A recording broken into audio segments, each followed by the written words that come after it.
if I had to be another person to stand up, if I think after really going through this, and looking at the files and looking at the case, if I really feel that Karen Reed didn't do this and I have to be a voice that stands up and helps, I will.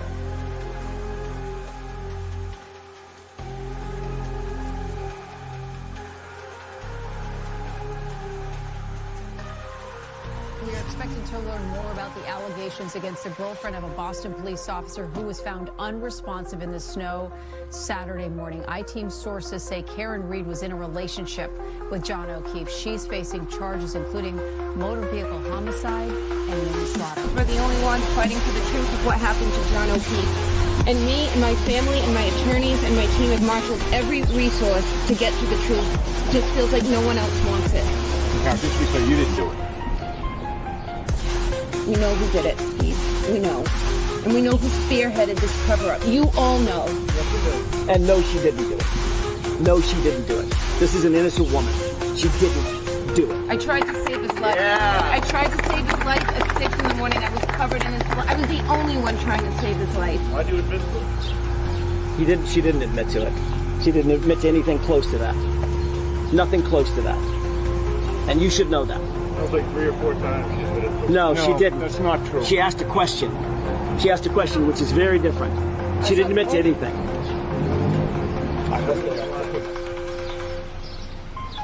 I'm going to tell you one thing. Karen Reed's not going to fold. Karen Reed's not going to give up. Defense team's not going to quit. The Free Karen Reed movement is going to continue. We will continue to raise funds for her. We will continue to do standouts across Massachusetts, across the nation, across the world to let everybody know what's going on here in the state of Massachusetts, the corruption. And we will continue to get the word out there. Believe me. Believe me. Man. Oh, yes. What's going on, everybody? Welcome back to Let's Talk Live. We have the Sunday super duper duper show. Hey, Lauren. Hey, Brian. How are you? I'm fantastic today. How are you? Are you fantastic? I am. We have a guest in the studio. Yeah, exactly. We have a guest, and we're going to bring in some other awesome guests when we had a lot of fun here on the Sunday Super Show. They're going to join us. Remember back, you probably don't remember, but I remember, and I know our guest probably remembers. They used to always bring in guests via satellite, remember? Via satellite. But let me do this first. I'm going to go to my studio guests, and then we're going to bring in our two awesome guests, Boston Mike and TomCPU. But let's show someone here on the camera. Who's that? Who is that? Where am I looking, guys? Just look at us. All right. Or the camera right there. Hey, everybody. It's been a long time. It's great to see you. And thanks, Lauren. Thank you, Brian, for having me. I'm so excited. Yeah. We're so happy to have you here, Nan. It's awesome. Can everybody hear Nan okay? If Can she you can't, hear me? you can pull that motherfucker right up to your mouth. Yeah. All right. Pull that fucker up. I will. Hang on. Okay. Guys, I'm so excited to be here. And the studio is even better in person, than what you see. So, and look at the service. It's a great that you little get. place. Yeah. It's a good little nook. Yeah. a little Nice nook. little nook. But let's do this. Let's not wait. Let's bring in our panel as well. Oh, Boston Mike and TomCPU. What's up, boys? Hey. How's it going? Yo. Tommy's in what is that? Like Lord of the Ringsville there. Library. I love it. I love it. I love it. Look, we are getting very, very close. Today's Sunday. We're going to be going back to court, which is weird. I don't know. Is this weird that we're going back to court here to select jurors once again? Bev controlling this whole entity. What do we need? 2? She wants 2 more jurors. Yeah. I heard it's 2. Maybe it's 3. I was traveling.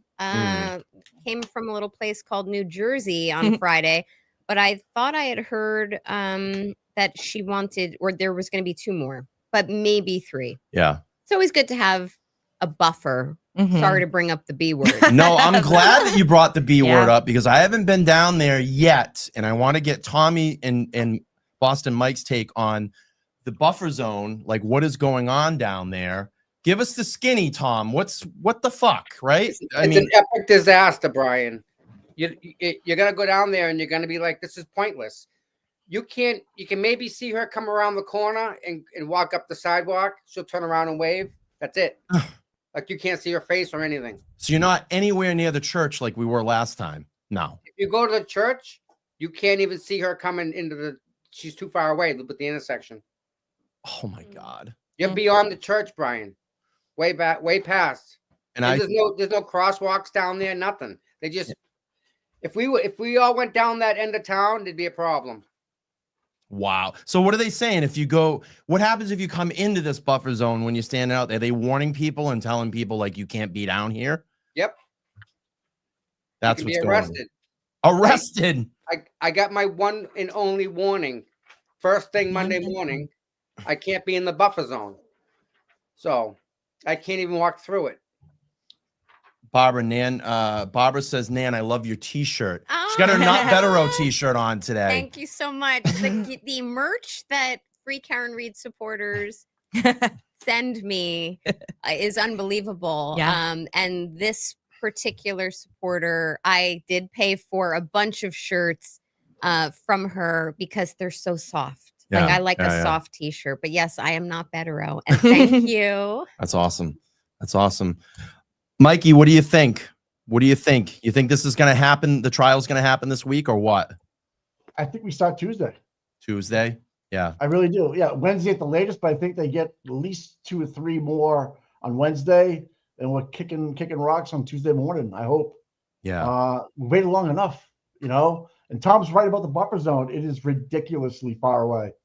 Ridiculously far away. I mean, it's like, if Tom's point, if you were to have the same amount of people show up that were there last year, there's going to be a problem. Really? There's no barriers on the streets. So people literally we fall into the streets. There's nowhere to park. I don't really think they thought it through, to be honest with you. I really don't think they thought it through. And I think there's going to be even more people there this year or wanting to go because the awareness is there. Yeah. You know, I think the awareness is up. We've done so many documentaries, Vanity Fair. We have come to interview people coming in from Ohio. Wow. All over the place. And they drive in. We had one guy pee in a bottle. Didn't want to stop. Man, people are peeing in bottles driving to the courthouse. I've done it. I have too. Guilty as charged. All right, then. So this guy's not as, you know, he was like, and he got to meet or see, or he just missed Karen Reed, but then he followed Tom to Stoughton to see the Turtle Boy. And he actually got into court. So this guy was all fired up. He was all fired up. And he says he watches Tom in the morning. And he goes, I had to come. He left at 7 o'clock that night, drove 13 hours straight. Wow. It was awesome. Yeah. Those are people that were meeting out there. And I just wanted to have a good reflection. And Dedham is kind of like, they're on alert. They have zip ties in their back pocket. They're not taking shit. They're yelling at Tom, yelling at any winning journalists, you know, the Michael from Justice Served. Yeah. Just crazy stuff. Ripping stickers up of people, giving bus drivers a ticket. It's a whole different bunch of troopers. Different. It's all different troopers down there now. No. The way their mindset is. Their mindset is, yeah. Because they got that order from Bev. It was kind of, you know, you could use a little bit of force. Maybe it was in the. She gave them the authority to use force. Right. How could she do that from the bench? Yeah. Makes a lot of sense. Yeah. And we lost the buffer zone appeal, or now we get an appeal going. So it's just kind of up in the air right now. I think the longer we wait, the better off it is for the buffer zone. Maybe they just want to get all the potential jurors in there and then go from there. I don't know. We've never even gone near jurors, dude. We avoid all jurors, all of us. Right. We all do it on purpose. There's no way we catch a juror on film. We've never done it.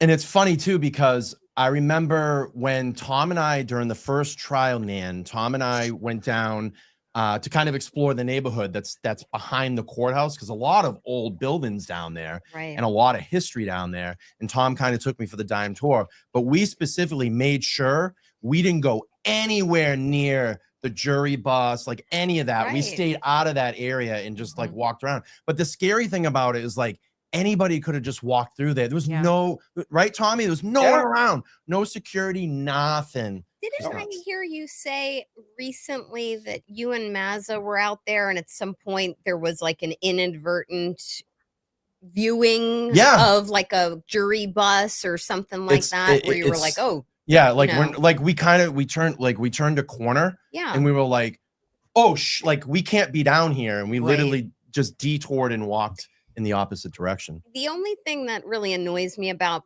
besides the tremendous inconvenience and trampling on constitutional rights that this is to me as a lawyer, the thing that really bothers me about this buffer zone is that it wasn't present for other major trials. Like, think about all of the major headlining trials that were so notable, whether it was pop culture, true crime, ranging from OJ to Depp v. Heard, you name it. And there were no buffer zones. Yeah. So I'm not saying that there shouldn't be an analysis done over that. Like, okay, take a look at it. But there was no showing, no probable showing that there was any influence on this jury. In fact, I think it was just one juror who said, I think we heard noise or shouting, and it was at lunch. Yeah. So, there needs to be, and I would encourage anyone in a community who faces this type of affront on constitutional rights, there really needs to be credible evidence that the presence of supporters on either side or both sides is going to influence decision makers. And I know firsthand from sitting in that courtroom last month, the person who cared most about who was outside was Bev. Yeah. She looked out that, her head was on a swivel the whole time, looking out. Yeah. I wish she spent more time looking at motions and case law. Oh, Yeah. Let me get off my soapbox. No, I lived down the street in Virginia from the courthouse they had the Johnny Depp trial in. Oh, And really? I did. I lived like right down the street, and I never went, but when I would drive by, there was always people outside, and there was no buffer zone. Yeah, there's no buffer And zone it's there. Johnny That was Depp. weird. It's It Johnny makes a Depp. good point. Yeah. I was right there, and there was no issues. No, There's more witnesses for Karen Reed than there was for Whitey Bulger, and he Right. murdered Yeah. a lot of people. Murdered them. Yeah. Yep. It's funny that you say about the you just said about the buffer zone. I think it was Joe Flipperhead, and I looked his Twitter, and I think he literally listed all the trials like OJ and all these other trials that didn't have buffer zones. It's like Karen Reed, buffer zone 200 feet. Like, and he mentioned Johnny I think Depp. it might have been his post. Yeah. I mean, most of the commentary that I give, maybe not most, but a lot of the commentary I give comes from really outspoken supporters of the movement. They provide me with concepts, ideas, things I didn't think about, even like Olivia Nile with the way she just slays through a lot of the data and inconsistencies. For someone like me who is not from this community, it's so helpful to me to be able to say, okay, great, they gave me the bullet. I can now look at this post and that, or look at this stream and have pleadings read to me. And I would encourage anyone, even people who are watching this stream for the first time, whether it's live or on replay, go and look at social media and look at the streams and the content creators, because they all add, and I was saying it this morning at a standout, everyone adds such a different piece to this puzzle. Yeah. They really do. I think it was Joe Flipperhead, and that's true. Like, if you think back to the major trials. So, Bev has put her foot down. I wish the result was different. I really do. No, I It's agree. unfortunate. I'm going to get it firsthand tomorrow, because I'm either going to be in court watching boring jury selection, or I'm going to be standing boots on the ground again, because I love it. That's awesome. Hello. Them benches are hard, girl. Oof. All right. They are hard. Yeah. I learned, and then I got a pillow when I got in. It was really I got nice. my little pillow that Yeah, I sit she's on got a here. little My booster seat. Yeah. Mike, you brought up a good, interesting point when we were green rooming before the show, and you talked about who's going to go first this time for the prosecution. That'd be great. Yeah. Kind of spin that around. But what was your theory on it, Mike? You had a good theory on it. Yeah, well, before Tom Nan looks made so a good relaxed. He does. He's just Tommy, like, you look so chilling. relaxed. I couldn't be better. Good. he's not holding a camera, dodging cars and people right now. He's just kind of just like he's into all other. But I think like Nan made a great point. I was thinking maybe bring bartenders, start off the night, just actually go through the motions of the drinking, than the dropping off of people. But Nan made a point about just trying to humanize John, which is a very good point. Like, so probably Paul, Aaron. I hate to see the nephews get up that early and the D's get up that early, but that might happen. I don't know. Mr. O'Keefe's on the list, so that would be a good start. Maybe a couple of his friends, and then I don't know if we're going to see a lot of the firefighters with the snow and how much snow they shoveled and all that stuff again. I hope not. I don't think Hank has the stomach for that. I don't know. And then go into the amount of alcohol and maybe talk about Chris Albert a little bit at the Dini Pizza, where they had pizza the week before, the day before, with John and his nephew, and maybe just put him into like how the town was. Then you have Mike that lives down the street here from me, Camerano, Kurt Russell, Carrie. You can start going that route with it. That's what I would do, but I am not a lawyer. But I think that's a good way to start. Tom, who do you think? Who do you think they start with? I think Mike's right on that. They start and they humanize who John was, which should be done regardless. Right. They don't need the children. They don't. They have enough people where they can exclude the children and still get their point across. So that whole play, I think, is just a Hank deal. I think last time David Giannetti got up and said no questions, and he just let him go. And as it should be, right? Because again, you can get more out of an adult than why bother with the kids. They just make them go. That's that. I think Mike's right on with that, and I think they do humanize John, bring that up first, and then they all were drinking. They all were drinking. And then that happened. And who was that CERT team? What did that CERT team? Who was? You're telling me you don't know who was standing next to you doing the line search, right? The grid search. Who was the guy to your right and who was the guy to your left? You don't know? Yeah. I'm out. No.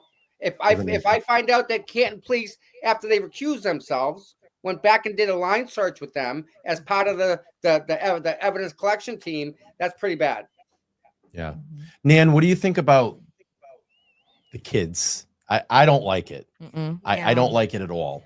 I don't like it at all either. I understand they're in their middle teen years now, or one's in the early teens, one's toward the middle or teens.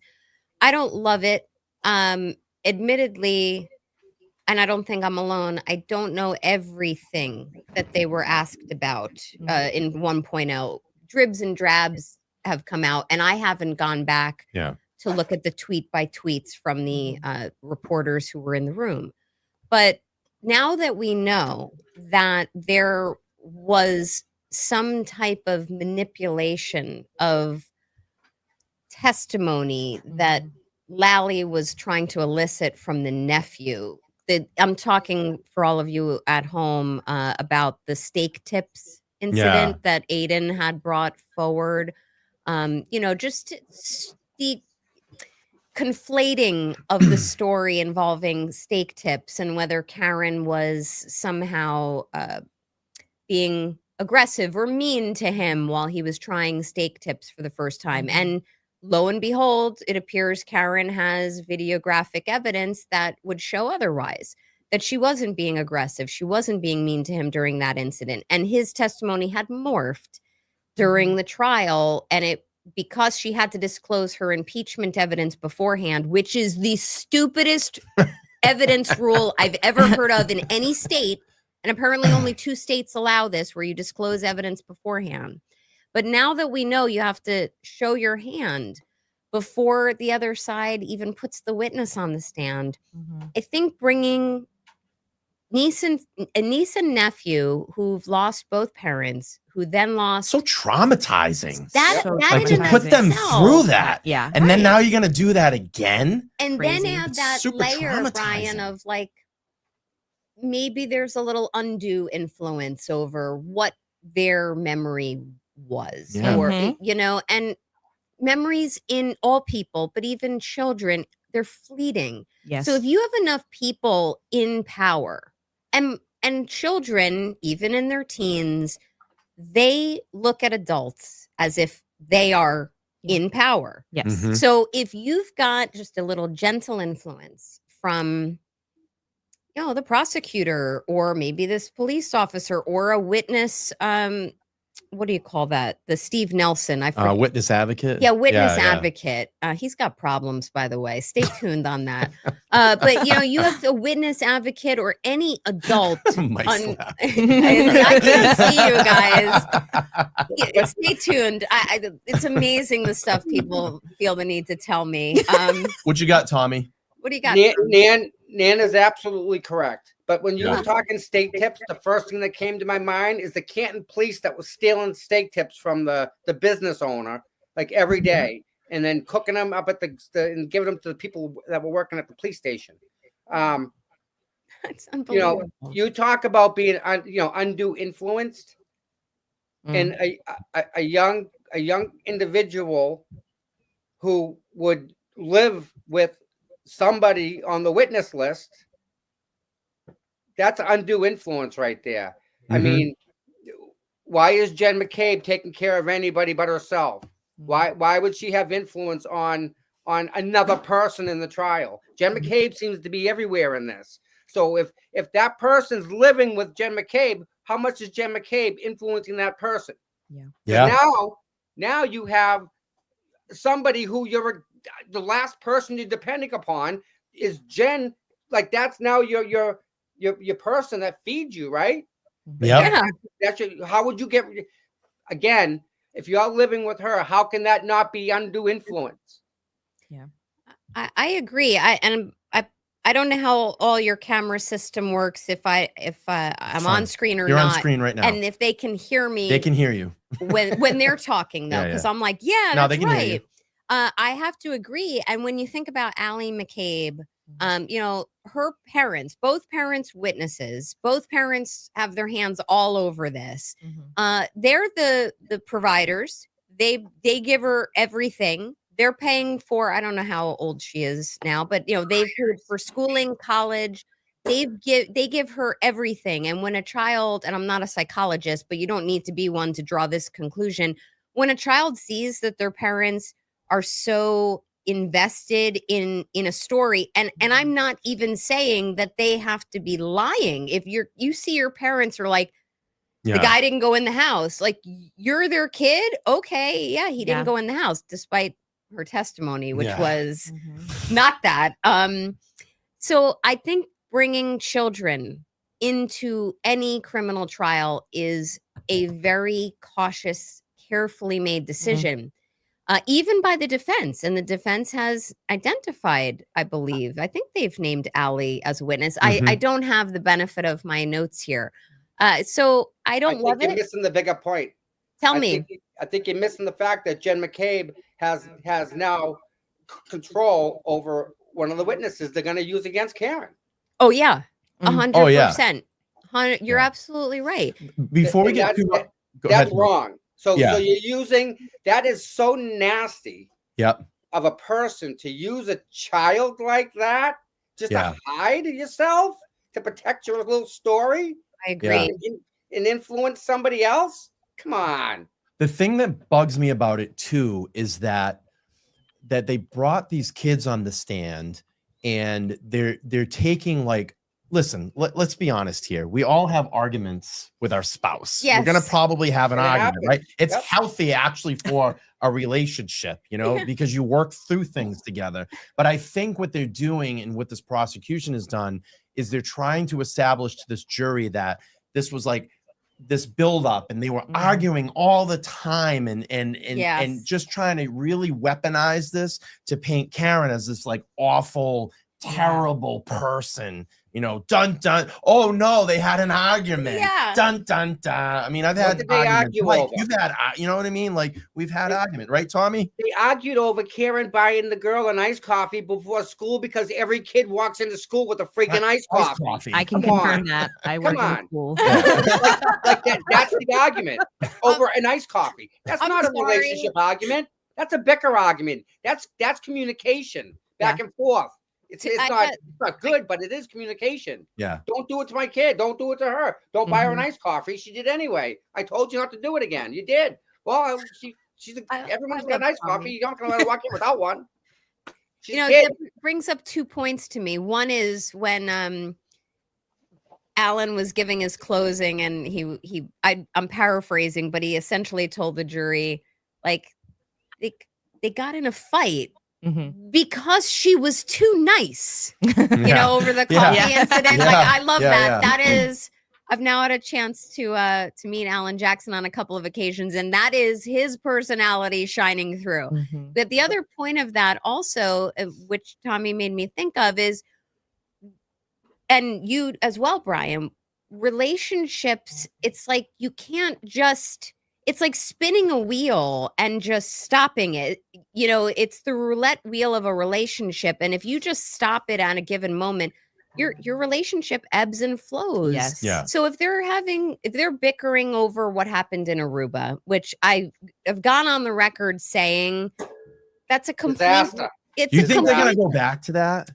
you know, the short answer would have been no, I don't, because that's what Brennan said to the court. But then something happened over the last couple of weeks where maybe it was just naming the Sullivan sisters on the witness list. Something happened where I was like, oh, see, look, he's stepping off of we're not going back there. I think if I were him, and trust me, it like kills me to try to envision being him. If I were Brennan, I would say, okay, I might want to explain the one Aruba incident as a piece of a bigger picture. Like, okay, and look, this happened in Aruba, and then this happened, and then they bickered over going to Dunkin' Donuts every morning, which, by the way, you guys have a shit ton of Dunkin' Donuts here. We do. They're fucking everywhere. They Every are street everywhere. corner. When I was heading up this way, I was like, oh my God. It's not a hyperbole. It Yeah, really no, is it's a real on every deal. corner. So So you're gonna tell, wait a minute, you're gonna tell someone going to school where every girl walks in with an iced coffee, and this you're gonna say she's not gonna get one? you can't, you're right. And you're damned if you do, you're damned if you don't, Tommy, because if she didn't get her an iced coffee or get her whatever the thing is, you know, every kid has Snapchat. I want Snapchat. Have a nice day. Yep. You know, if she didn't do that, then in a normal relationship, which I've seen from afar, from what I know of Karen and John, like they seem to have a pretty normal relationship.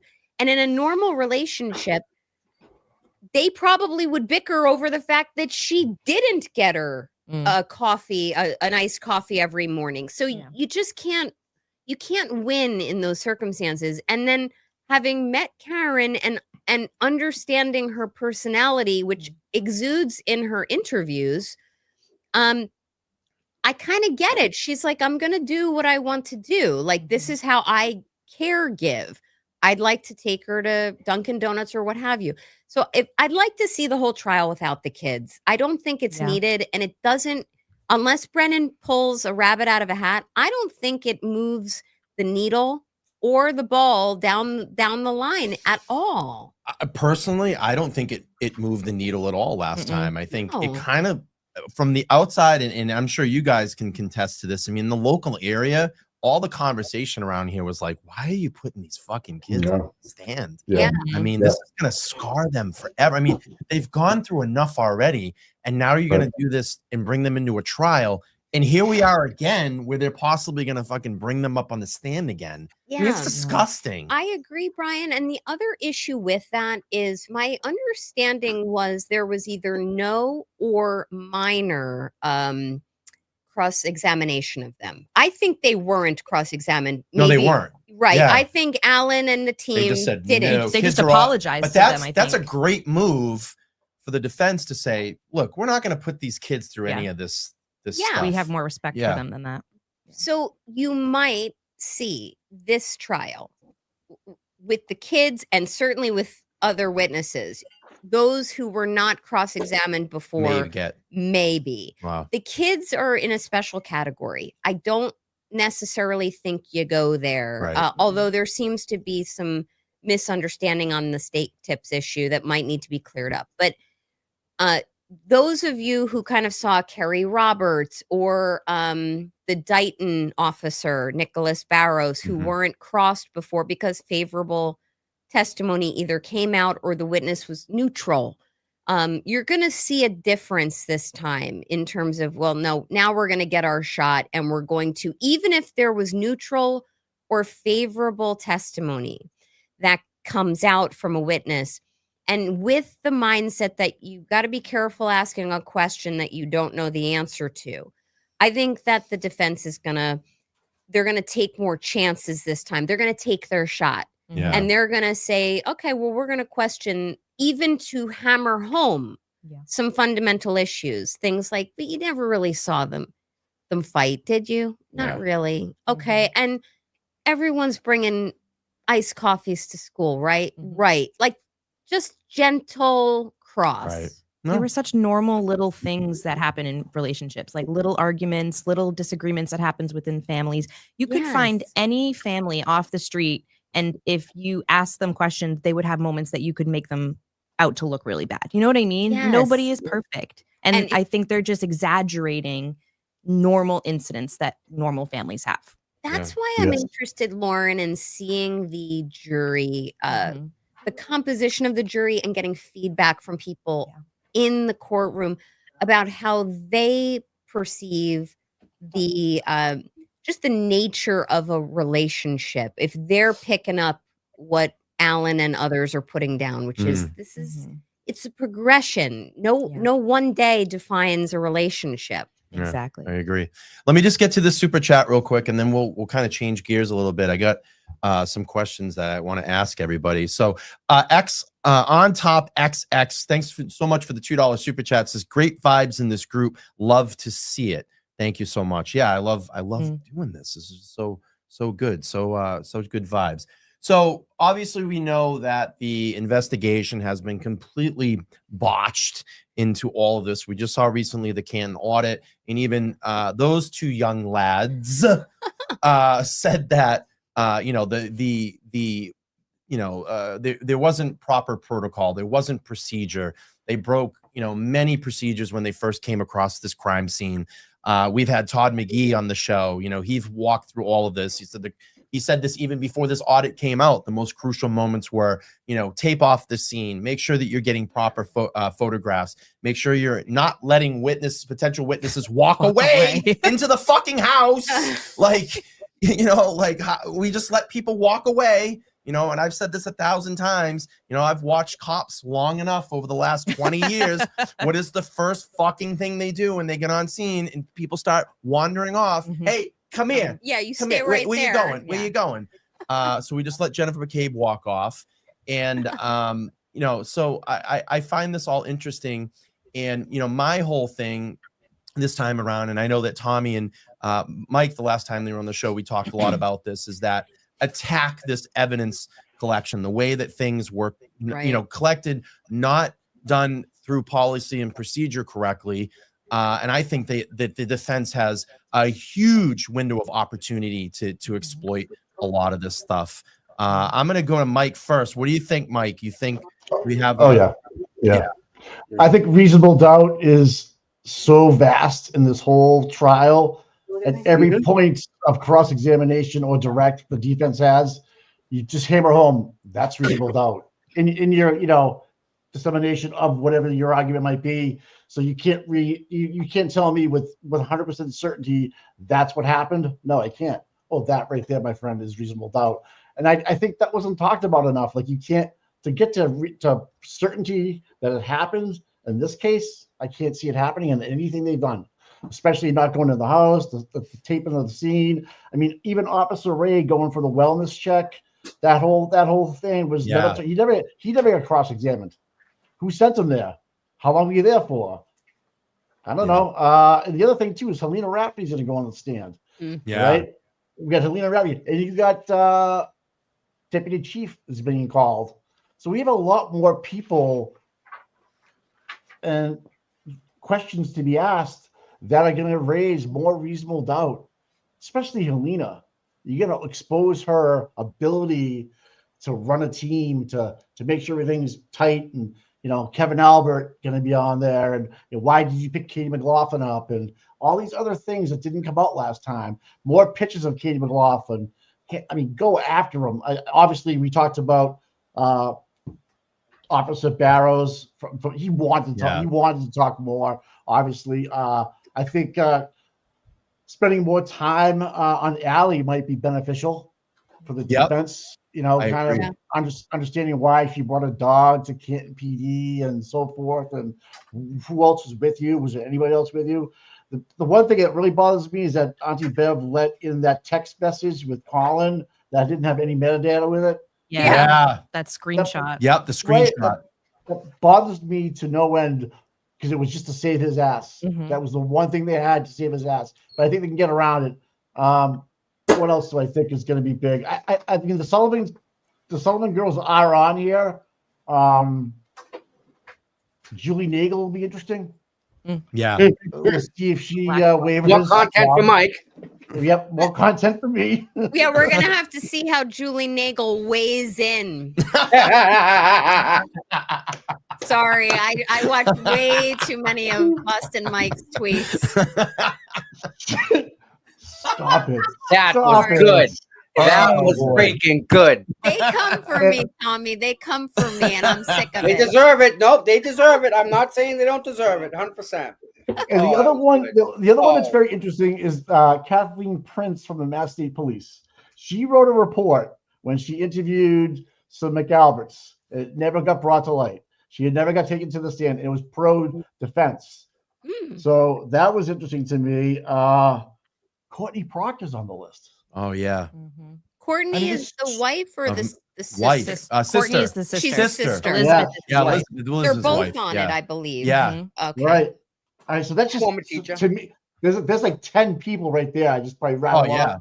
They're going to be just boom. I mean, we only called 6 people last time. I really want them to lean in too, because if you think about it, Karen's car was picked up and then on the 31st, but it wasn't, am I right? The 31st. Yeah. And then it wasn't processed until the 3rd. Why did it take so long to stop processing that car? You have the potential murder weapon, Right. as according to the fucking Commonwealth here. You've now picked it up and you drive it past Mass State Police processing. You go to Canton and it sits there for 3 days before it's even. Why are you waiting 3 fucking days to process this vehicle? Oh, I agree with that. And in addition, that those 3 days could have, I'm not saying they did, but they could have wasted or spoiled biological evidence.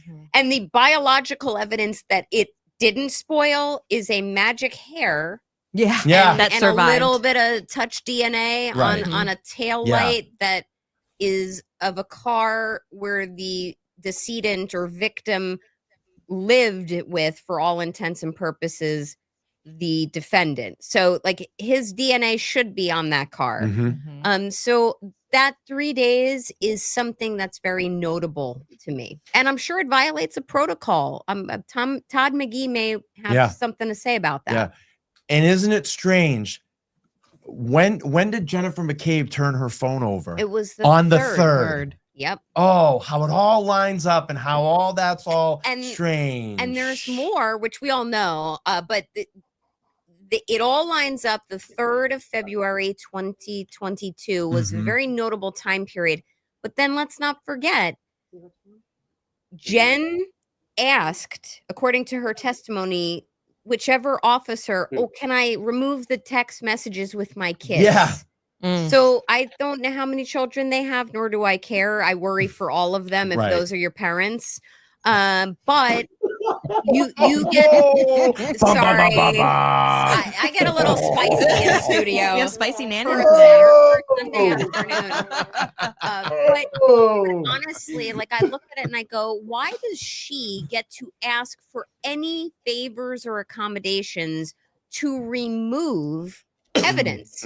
How do we know that she wasn't didn't say texting something to with them. Yeah. Or Allie could have been like, Mom, what do I do with the Chloe? I mean, and the whole dog thing, don't get me going. Like, what are the chances that Allie finds or encounters a dog in a brewing blizzard during the time frame that this all happened, or shortly thereafter, with sketchy, according to her and her mother, sketchy Life 360 read back or feedback?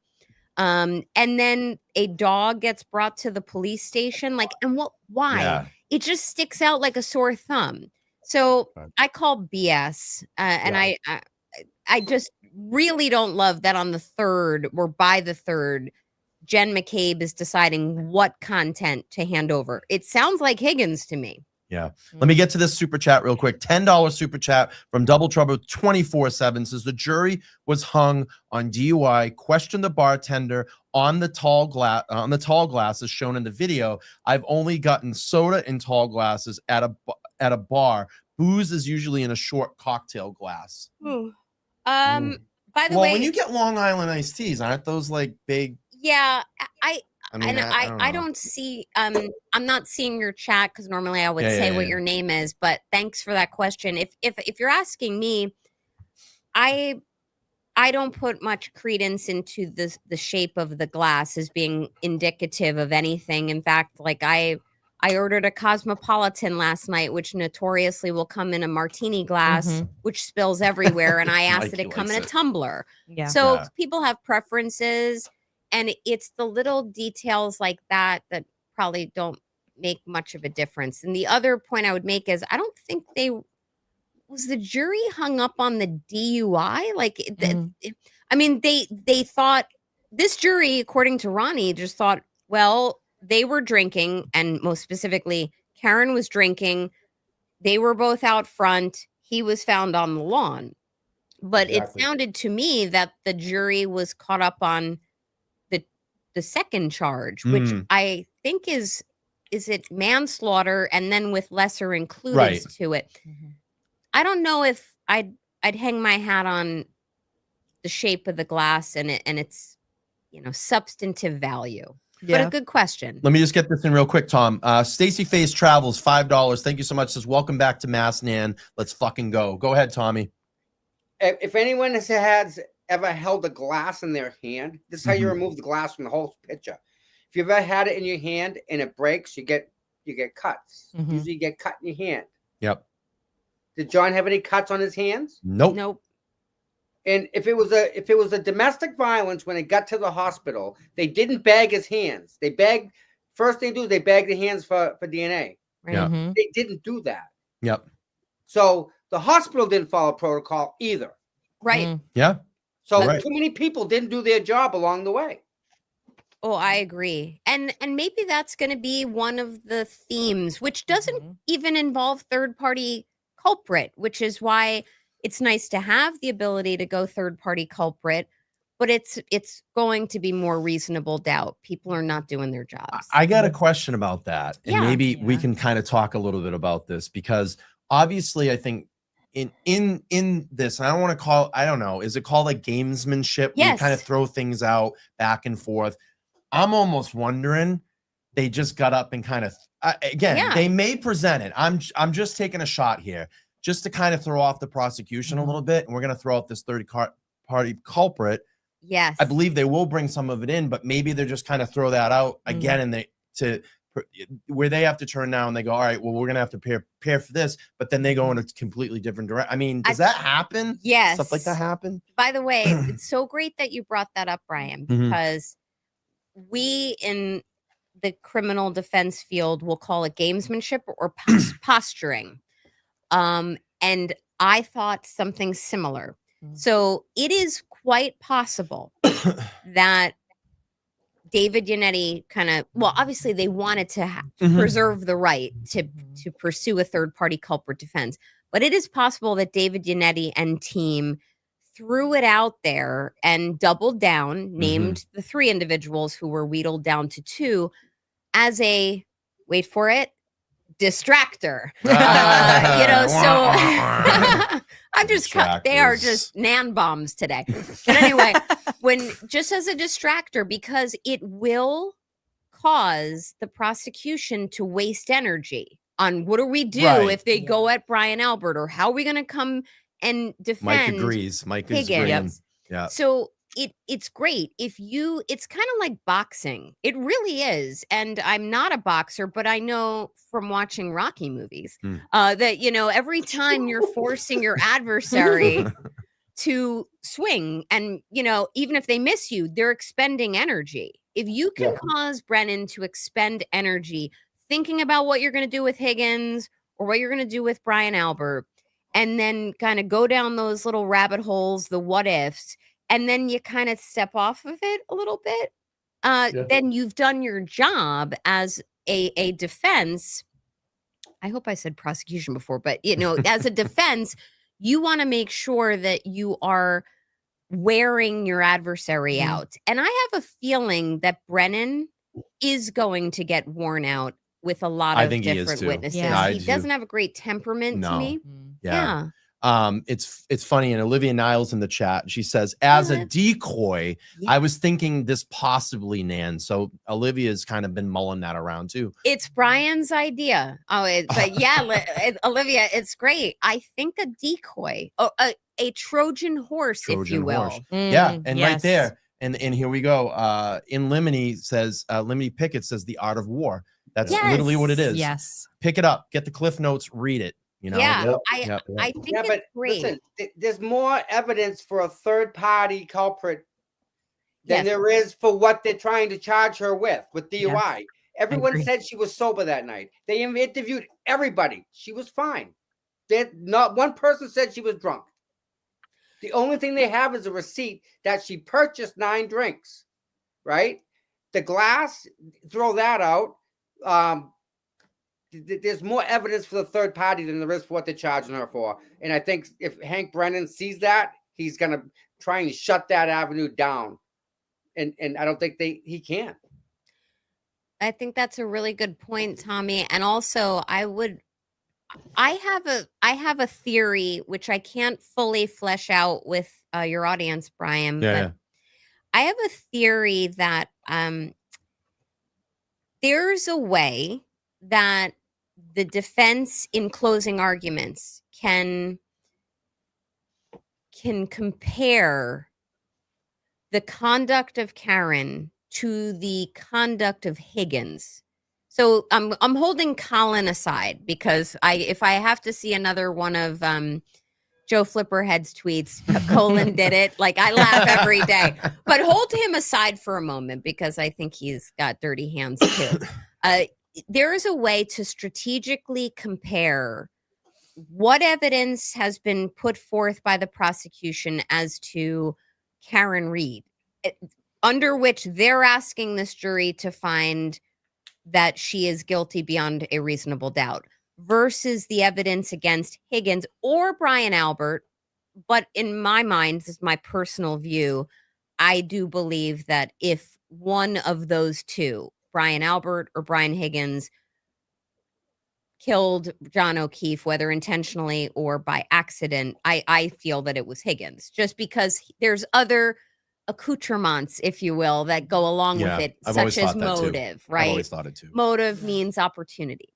So there is a way. Alan Jackson, if you're listening, I have a little theory that when I go running, I spin it around in my head. Give me a call. Olivia Nile checking in. She says, I think the defense learned the hard way and they showed too much of their hand leading up to the trial the first time. Need to be strategic this time. And that's kind of, what I'm getting at. I'm not saying to dismiss, like Tom was saying, the third party culprit at all, because there is a lot there. There's a lot of meat on the bone. But I think this time, navigating through this jury and not really flushing it out right away and be very strategic about how they present this to this jury this time. So it doesn't become like, what did jury Ronnie, thank you. Yes. A distractor. Yeah, the old distractor. The distractor. Yeah, I have a question for Mike, by the way, which is, hey, Mike, do you feel that by presenting so heavily the third party culprit issue right from the opening statements and then well into the trial, do you think that the defense kind of created a burden for themselves, that they somehow conveyed to this jury that they're going to have to prove to you that this was what happened? Like, because that's my takeaway, but I've always wanted to get your take on that. I completely agree with the third party culprit. Bev probably wouldn't even allow it if she doesn't know what she knows or what the defense already knows. Right. I believe Colin not being involved with that part of it makes sense to me from what I know. But Higgins and Albert, 100% sure they're going to be part of the third party culprit. Let me just drop a couple other witnesses' names that are going to be on this list. The Beatties, Aaron and Thomas Beatty. Matthew Welch from the ATF. He's the one that helped navigate Higgins to extract his phone. I think he's got a lot of things that he needs to talk about here and answer up to. Are you kidding me? That guy's gonna blow this case up. Yeah. What exactly did he say? Why did he want it that way? Right. And then what happened afterwards with all the information? Did you ever download his phone? If you did, where is it? That guy has his career on the line. You're gonna do that for a friend? Do a solid? And the Beatties. The Beatties are big. Yeah, the Beatties. Yeah. The Beatties are a big. And then you have Steve Scanlon on the list. Yep. Yeah. So you have so many people with knowledge that wasn't brought into a third party culprit, and now can be. And there's the Currans. Anybody know who the Currans are? I met the Currans. Then you know what I'm talking about. I do. All right, I met them. Yeah, when on a cold dark night in the Canton area last month. But then yes, okay then. So I don't want to suck you out. Yeah. We're live, Mike. We're live. All right. So the Currans are gonna be are great people to have on the list. Scanlon. Even if you want to go after Albert, you got Herberto Hernandez. You have what's Ridge is going to be on it. These are people that worked with Brian Albert that can set up the type of demeanor this guy brings to work every day. And what was he like to work with? From what I hear that during Christmas time when these guys get those bonuses, they had to pay a percentage to Brian Albert just to belong to this certain team because there was so much money to be made there in this position of the future squad, unlimited overtime. Just put your hours in. We're never going to question you, kind of thing. I think Tom Beatty, Aaron Beatty bringing a bunch of things to this case. The Kerns are going to bring a bunch of things into this case. Fanning is on the list. Yeah. That buddy, right, Mike? That's a pal, buddy. He says hi, by the way. Matthew Kelch, again, Lucky Loughran. Yeah. So Allison McCabe, Tristan again, Michael Morrissey's on the list. Yeah. Okay. Can you imagine that? They get Meatball Morrissey up on the fucking stand. But wait, hold on a second. Let me I'm sitting in a really comfortable chair in a really awesome studio. Let me just imagine where can the Norfolk County Superior Court get the strongest chair for the witness box to withstand the weight of Meatball sitting in the box. I don't think it's possible. They're going to have to go to the Redwood Forest out in California. But anyway, it is unprecedented that the sitting district attorney is going to be a witness. And I do not feel whatsoever that was posturing. Do I think that Aiden Carney was put on the prosecution's list almost with just for the optics keep him out of the and to keep him out? Keep him out of the fucking courtroom. Exactly. That's all it is. That was gamesmanship because Brennan, you don't have the whats to put him on the stand, even if, as he has said, he meaning Aiden Carney has said, I would be pleading the fifth. Likely on the advice of counsel, and I fully agree with that. I know he wants to talk. Oh my god! Can you wind him up. But oh my god, that was posturing by Brennan. However, this is not posturing with Morrissey. I hope if they can get strong enough furniture to withstand, I hope that he comes in. It's going to be like, and I might have made this correlation recently, it's going to be like Colonel Nathan Jessup in A Few Good Men walking in to give testimony. I run my unit the way I run my unit. Right. You brought me in here for foot lockers and phone bills. Yeah. That's it. So I think it's, and that actually, that movie, it really helped solidify me going to law school. Oh, wow. All right, cool. many other factors as well, but that one sealed the deal. Mhm. But I think Morrissey has a lot to explain, and also Rafferty. And there are so many different, even just, I have to take this moment, Brian, and pay a lot of respect to Tommy and Mike for the very forensic and investigative analysis they do on Mike. Sports Center. I mean, seeking justice every morning.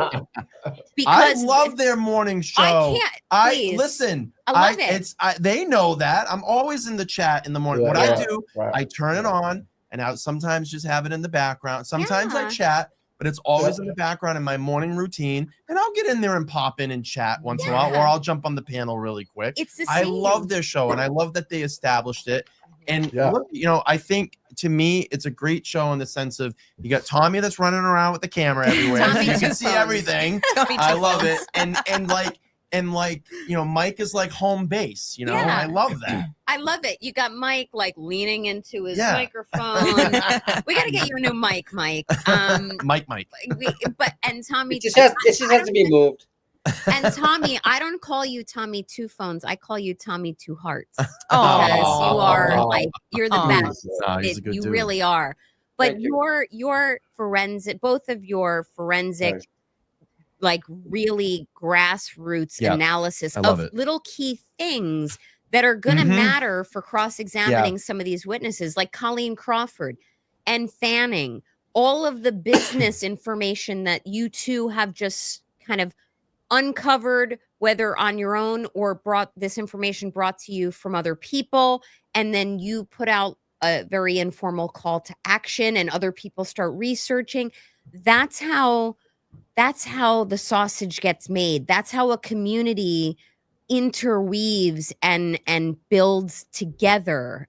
You're really great community leaders. And I just wanted to take the opportunity to tell you that while you're sitting in your virtual settings and not sitting next to me via satellite, right? Yeah, but I love me some Seeking Justice. And it's funny because Tom was like the first person I met through the ground roots movement. Yeah. And I remember like having him on the show and going out to him the first time when I showed up. One of the first courthouse appearances was in January. We were all freezing our nuggets off. And I had this like mask on, right? Yep. I had this mask on. I was all bundled up and I'm going through with my camera and everybody's going, who's this guy? Who's this guy? Because they thought I literally was the opposition, And then I go up to Tommy and I pulled my face mask down. And he's like, oh my God. And that's how I started really getting to know everybody. He's always there. Yeah. And the two of them, you guys great. are just always there. Like Laurel and Hardy together. You guys are. You're either that or you're like a bad venereal disease that won't go away. I can't. I don't know nothing about that. Justice. I got a bad. Jesus Christ, man. Let me get the super chat in really quick. $20 super chat from Monchichi. Did I say that right? I think so. Okay, Monchichi. Yeah, she was the Easter Monchichi.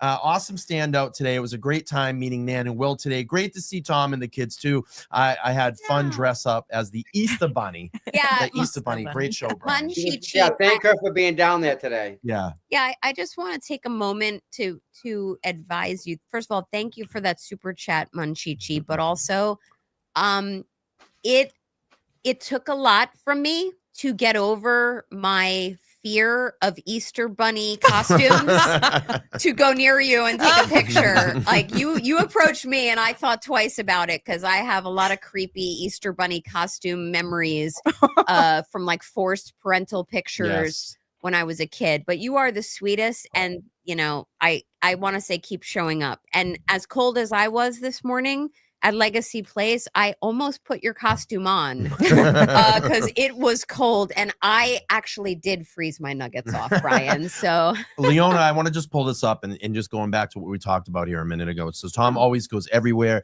He's making sure that people can't go to standouts can watch everything. And Mike is a great addition. And I agree. I told them that's why we have a lawsuit, because they take that away from you guys. Yeah. I'm just a vessel. Like, I'm the pipe.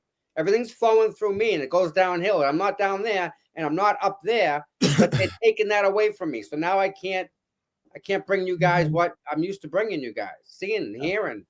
It's a I mean, shame. they put the buffer zone up. They put a gag order on everybody. I mean, what? We didn't have a skin knee last year, and to be treated the way that the state police are treating us, unacceptable. We don't deserve any of this. Nobody's done anything bad in any way ever to deserve even to have the troopers there. Mm-hmm. And then the way they're acting, forget it. Yeah. What And about this one? Go ahead. No, go ahead, Mike. All right. What about this witness that wasn't called last year? Brian, retired Canton PD officer of Wanless that does body work. Who is Brian Wanless? He fixes cars. Oh, he was in the Saddleport. He was in the Proctor Saddleport. didn't know how to remove the taillight. Oh. So Wanless, Canton cop, also owns an auto body shop, knows how. He came down and removed the taillight. There's no record of him at all. Like, he don't exist. Chain of custody. No chain of custody. And he's Wanless, I'm assuming, is on the defense list. But wait a minute. We also think, and we were told, that the vehicle that Karen backed into was sent there to be repaired. If they're saying she didn't back into it, why was it sent there to be repaired? And not just that, what parts were repaired? Because the wiper in the rear window matches up to the tail light of Karen's vehicle. They match. Yeah. The heights are identical. I measured them with a tape measure. Well, I stood next to the same exact model. I don't know if you guys ever saw that photo. You saw it, I know right? which photo you're talking about. Yeah. I stood right next to it, and where the tail light was up to, it's like literally almost up to like my mid chest. Why is there no injuries on John's torso his at all? abdomen. There's nothing there. There's no Doesn't bruising. have a There's broken no collarbone. 12 pounds of pressure to break a collarbone. Right. And the only thing, what was it? Someone was saying the only thing, the reason that John had any, I think broken ribs was because of the CPR, the sternum. That's right. Yeah, that happens.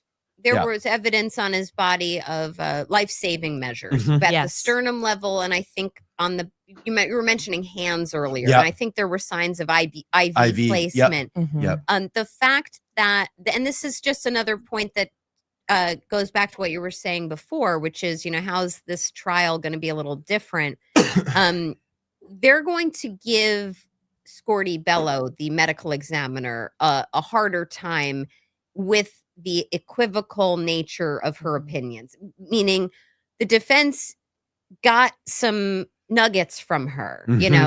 She wouldn't concede that this was caused by a motor vehicle accident. She was open to the possibility that it could have been a fight or some other type of non-auto related trauma. They're going to try to just squeeze the orange a little bit more, and they should. And honestly, even though Dr. Scorty Bello's testimony, it should be what it is, which is truthful based on her experience. But if it's very hard to remove bias or emotions from someone's testimony. If I told you, Brian, that you're a complete jerk, and then the then a few minutes later, I said, tell me nice things or tell me a story, you'd be like, you just called me a jerk. Yeah. Scorty Bello has been, for all intents and purposes, trampled upon by the Commonwealth. Whether it was Proctor calling her a whack job, whether there was another officer who kind of was teasing Proctor about, well, you couldn't get it out of her, you should have brought so-and-so, we'll get this concession from her. I can't remember if she's on the prosecution's witness list now. I want to say originally she wasn't. I know they're going with their neurosurgeon expert now, which I think is a colossal mistake for the Commonwealth. I think that's going to backfire. Oh, it is totally going to backfire. I've already proved what they're trying to say, and I forget the medical term. Oh man. I've already proved it, because what Hank Brennan's trying to, all right, just in layman's term here, what Hank Brennan's trying to say is that when John, thank you. Sorry. When John fell back, this is what caused the trauma to his brain. Yes. But do you know what? I did a quick Google search, and you know what I found out? What? that can help happen in a lot of boxers see this too, Yes. because they get hit in the head, and MMA fighters get these type of injuries as well too. Yep. That's right. Already debunked it, and he's gonna Brian's walk an himself. MMA fighter. You know that. What's that? Oh yeah, and you Yeah. know what? I'm gonna tell you right now, Tommy. They're gonna walk themselves in the corner if they go down that route, because I'm gonna tell you, Alessi or AJ is gonna get up and exploit the shit out of this. I agree. Yeah. That's so true, Brian. And also, when just from a medical expert standpoint, because I do think they're going to just walk him or paint him into a corner, and it's going to be very hard for the Commonwealth or that witness, that neurosurgeon, to get out of it. Mhm. But on this point, when you present, meaning the Commonwealth presents expert testimony from a neurosurgeon who doesn't have forensic pathological experience beyond what he had exposure to 30 plus years ago during residency or internship, they're very different disciplines. What a doctor, a neurosurgeon, does day to day is repair neurological injuries with surgical interventions, place stents, clip aneurysms, all of the like. They're not in any way asked to assess the cause of injuries or the manner in which they were rendered or sustained. So that in and of itself is a ripe battlefield as far as I'm concerned. And I think that Scorty Bello, the medical examiner for the Commonwealth, you know, it's kind of like she's just this close to kind of saying, you know what, I'm gonna give the defense a little bit more of what they need. I can't speak for her. She may be completely unbiased, and the medicine is the medicine and the maths. Yeah. But if I were her, I think I'd be a little bit more liberal in how open I was to offering opinions on the injuries, how they don't correlate to being struck by a vehicle, what are typically seen, and even being more open to making concessions about, yeah, you know, this could be more indicative of a fight or a strike to the back of the head or a hit and then a fall backwards, which from my medical legal experience in looking at what I've looked at, I'm not a doctor, just a juris doctor. I will say these injuries, besides the arm, which was clearly mauled by Chloe, these injuries to the head and body, which are really minimal when I say body, they're more indicative of a fight. So the medical piece is going to be very interesting to me. And I hope they shred the neurosurgeon. Yeah. Yeah. Let me just take a pause here before we kind of move on, and I want to change gears a little bit and talk about the attorneys a little bit more. Let's see. The Goodmans, thank you so much. You're always a huge supporter. Gifted out 1 membership, so welcome new membership. We have Britt Happens in the chat today for $5. You didn't have to do that, Britt, but thank you so much. Free Karen Reed, good to see all of you. Are each of you looking forward to the I'll get this right.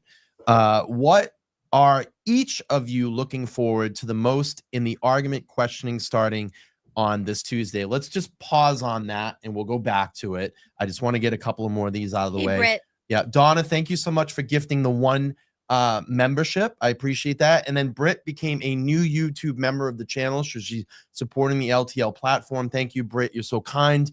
We got to get you back on the show here pretty soon. And if you haven't checked out Britt Happens channel, please do on YouTube. Please. She's an up-and-comer, and she's got some good insights into what she brings here. Double Trouble, $5, says Urian Proctor smelled vomit, only vomit, mentioned was only on his boxers, none in the snow or up on his shirt. Yeah, exactly. Yeah. I mean, it doesn't make sense. $5 from Renew My Faith said, did anyone see John O'Keefe doing a boxing shuffle just after Brian Higgins was calling him out at the waterfall? I'd have to go back. What's a boxing shuffle? I'd have to rewatch the video. Is that the kind of kind of like boom, boom, something like that? Maybe I don't know. Those are my dance moves, by the way. I guess I'm gonna have to call it the boxing shuffle. I did not see that, but I want to say that I saw, because I'm also looking at your chat on my phone a little bit. I saw someone ask, like, is the waterfall video coming in?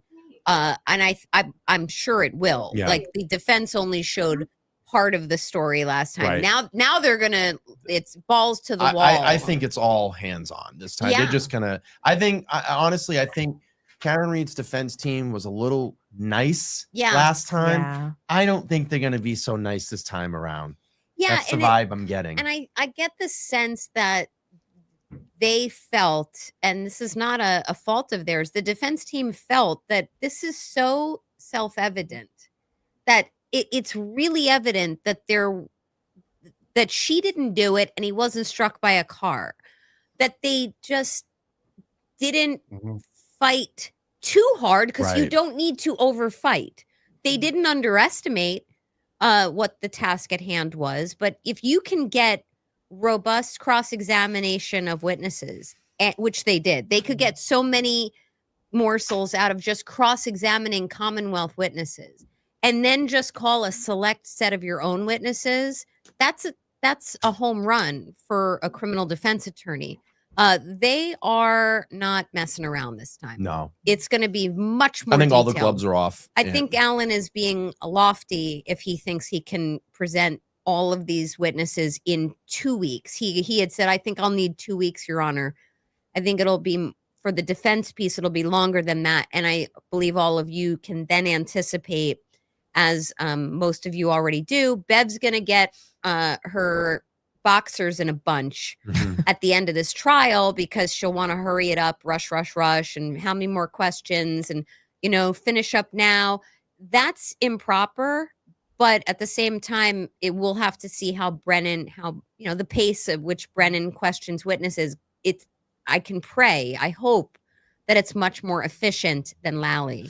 I think, though, also this time around too, I think that they've probably thought about, like, meaning Karen's defense team, that we got fucking pushed all over this courtroom last time by this judge, and we're not gonna take it this time. I think that and it's funny because Betterow was talking about this on the show that I had him on a couple of weeks ago, and he said the thing that's very annoying, and he's like, and again, it could be by design, it could not. Maybe it's just the way that Bev runs her courtroom, but it's just like getting into the rhythm of the trial. We didn't really get that last time. Yeah, and like it's almost like it's like it would start to get going, and it's like, oh, sidebar, and then we got to talk about the sidebar, or here's an objection, or we didn't talk about that, or the evidence wasn't marked properly. Like what are you talking about? Like, it's just, it never ebbed and flowed. You never got a real rhythm, and I just hope that there's not that many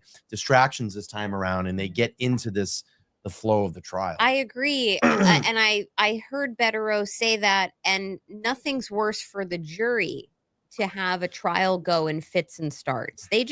They're giving of their time. They're getting paid peanuts to do this. They're sustaining personal and professional strain by doing it. And when you have constant interruptions for all of those things you listed, Brian, you can very quickly, as a jury, start to resent the entire case.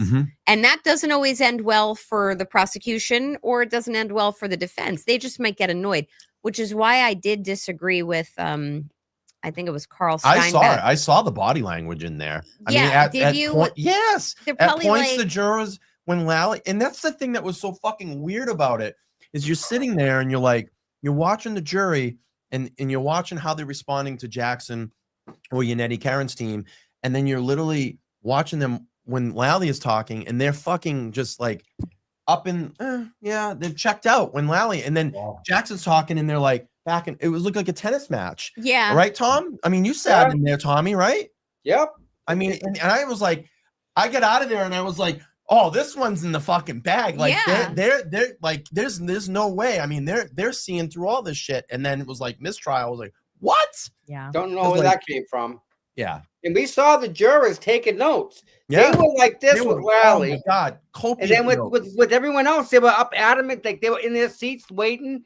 Lally just put him to sleep. Everybody fell asleep when he was talking. It's so weird. I find it so interesting that people are learning. And someone came up to me this morning at the Standout and said, I love that you're just helping to make us, or help us understand law. And that was very nice to hear. But what I love about that is people are learning and observing that part of what a jury needs is to be engaged, not just with evidence. They need to be engaged. I'm not saying come in and sing show tunes and, tap dance for them. But, or as Alan, we don't need him to do a pirouette, but he is very engaging. Any lawyer who will help bring the attention span, help, people breathe better, their blood pressure settles and regulates. It's just a better environment to listen. That's why temperature matters. And I understand, like, there were issues last year. And it was like, if you don't speak up, I'm going to have to turn the air conditioner up. And I think I was there that day that happened. That was during Bukaki's testimony. No, it really was. I think it was, because I was there the day he testified. And that was like the whole thing about, because it was fucking hot in there. Wait. It was brutal. Wait. Oh, yeah. Okay. I'm sorry. Yeah. I was mixing up the person who coined the term Bukaki with Bukaki. So yeah, no, that temperature matter. All of it does. But having given several opening arguments and closing arguments, I can tell you, like, if the lawyer doesn't feel what they're saying or asking, they don't feel it and believe in it, it has the same effect on the jury. Yeah. So when you all see arguments being made or opening statements this week by the defense and by Brennan for the Commonwealth, I want you all to watch it with a keen eye as to whether you think they believe in what they're saying. And I think, maybe we're all biased, I do think you're going to definitely hear like a tin emptiness, a hollowness to what Brennan sets forth. And most importantly, I think the timeline is going to be really interesting, because Brennan has to present one, and who the F knows what it is. So let me just get to a couple of these chats, and then I do want to go back to what Britt asked, because it is important to talk about that. Let's see. We did that one. And I see Tom. I want to hear more Tom. I'm going to listen to Tommy. Of course. Britt happens, $10. Great panel, Brian. Is there any chance perhaps Nan can answer this, that we can get a last minute blood splatter analysis to render an opinion on Officer John O'Keefe's clothing? If you want to answer that quick. No, that ship has sailed. Okay. But it would have been a good avenue to pursue, except for the fact that I believe the chain of custody was compromised with the clothing in the first place. But it's too late. Yeah, I agree. Captain Skidmark's $5 says they found vomit on his boxers, but not his pants. We must have vomited when they were washing his clothes. Interesting. Yeah. Jersey Girl, thanks for becoming a new member. And we got Z with a 5-pounder, says, i.e. Dr. Wolf versus Dr. Wolf versus Dr. Rentschler versus Rentschler. What do you think the Commonwealth found experts with similar names and experts to ARCA to confuse the jury? That's actually kind of a good, I never even really thought about that. I never thought that is that kind either. Of funny. Wow. Yep. I think it was a happenstance. Just a happens. Yeah, just a happy coincidence. Right. But that is notable. Like, now that I know that, it's interesting. I would encourage the defense to be very mindful of that, even in closing arguments. Say things like, remember our Dr. Wolf, our doctor, the crash daddy who causes Bev to lose her mind and think about not going to the cottage, like staying around Dedham a little longer just to listen to him. Our Dr. Wolf, not to be confused with. Let me go. Let's go back to this question, and I want to go to Tom and Mike on this one, because I really want to hear their perspective. So, what do each of you look forward to most in the arguments and questioning starting on Tuesday? I'm going to go to Tommy first. You really want to know? I do want to know. Of course, I want to know. I'm getting chills just thinking about Alan Jackson in front of David Giannetti, Liza Little, Alisi, and the new George, the Victoria George, and him convincing them with his opening arguments that Cameron Reed's innocent. And what he's going to do, and I think what he's going to say is going to include a little bit from every single person. Like, Liza's taking the medical stuff. David's taking like the cellular stuff or whatever it may be. Each one's taking a certain segment. It's going to integrate them all into an opening, and I think it's going to be something that it's going to be irrefutable what he says. And again, if you want to talk to Nan, there are ways that we can prove X, Y, and Z did or did not happen. There are ways to do it. It is a financial, it comes down to freaking money. So because of money, we can't prove that right to Brennan, right to you. Hey, here's the evidence. Shut up. We can do that. We have that ability. It comes down to money. Yeah. Yeah. Mikey. So I agree. So what was the question again? I'm thinking you put it back up for me. What are you looking forward to the opening statements or arguments on Tuesday? So it's going to be Jackson giving the opening statement, right? Yeah. Yeah, I think he just crushes it. I think Yannetti did it last year. So I think Alan has his own way of winning people over. And you saw how he was doing it with the jury selection. Good morning, jurors. No one said anything, and then he did it again. Good morning, jurors. Yeah, and they all had a laugh. That's the kind of guy he is. He's a stageman. He's a stageman and a lawyer at the same time. I think, and then you have Bob Alisi with all the knowledge that he brings forward with him to challenge the experts on either side or bring out the best on our side and diminish the other side, so to speak. For him to talk and to break it down for me personally makes it real easy for me to understand. So as a juror, breaking down the testimony of a so-called expert into layman terms into a jury term, I think is going to be really interesting to watch. And David brings his own style, and Liza, I think, is the smoke. I think she's going to be this, she's going to be the hammer. She's going to be the hammer. And George, I don't know what in terms of actually, trial, contribute to the trial. I thought she did a lot with the jurors. That's why I thought they were brought in. She was brought in, obviously, but who knows? She might have something up her sleeve. Who knows? But the defense will keep them entertained and engaged. The prosecution will play the long ball and try to let them forget about things and make things not so rememberable, so to speak. But this time around, no way. They had 6 tries last time, witnesses. They got, up to 100 or 90. I think one of the better ones will be Kevin Albert when he gets up on the stand this time. Tying him into Katie McLaughlin. Why'd you pick her up when you accuse yourself? Just keep on building the reasonable doubt for everybody they bring up, whether it's the prosecution or the defense. One of the closing words should be, that's reasonable. Somehow working that phrase of reasonable doubt into the jurors' minds. Whether they go downstairs or in the other room, they have just this bar of reasonable doubt that they'll never be able to reach. Yeah, I agree. And before I go to you, I'm going to ask your take on it.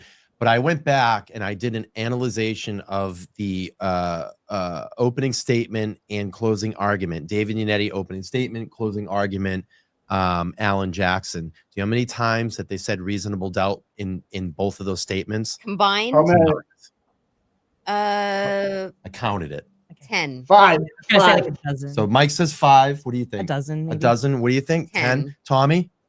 I got to say 8. You know how much time it was? It was 3. Really? I said reasonable doubt. Wow.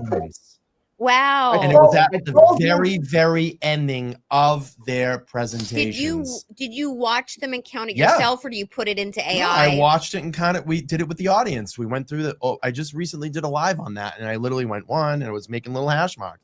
You only did it 3 times. That is important to drive that narrative home. It is. And it's interesting. Do we go back to Karen Reed was framed, or do we go back to, ladies and gentlemen, the jury? I'm going to tell you about, there's so much reasonable doubt in this case, and we're going to show you why. Yeah. Is that the approach this time or what? That's exactly what my answer was going to be, was what approach are we going with? Are we going to open with Mhm. Karen Reed was framed, Mhm. or ladies and gentlemen, let's learn about reasonable doubt? Yeah. You know what I mean? Yeah. That's And my Define biggest it for them, curiosity. right? Yeah. Yeah.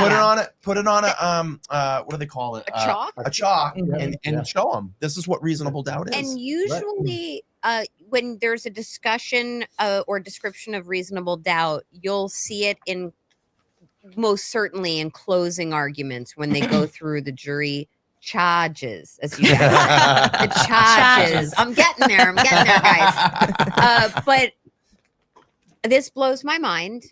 I feel from a societal point of view that there was probably a misapprehension by the defense and in 1.0 that like an assumption that the jury knows what reasonable doubt is. Exactly. I mean, people Yeah. know Yeah. or think they know. Maybe they don't though. Yeah. Maybe they They don't. don't. We're going to treat You you have to guys like explain fucking it. idiots. Layman. at this Well, just point. like layman's, we're going to Yeah. teach you Right. what reasonable doubt is. And to what Lauren was saying, I feel like I'll at least explain my legal strategy when I present before juries.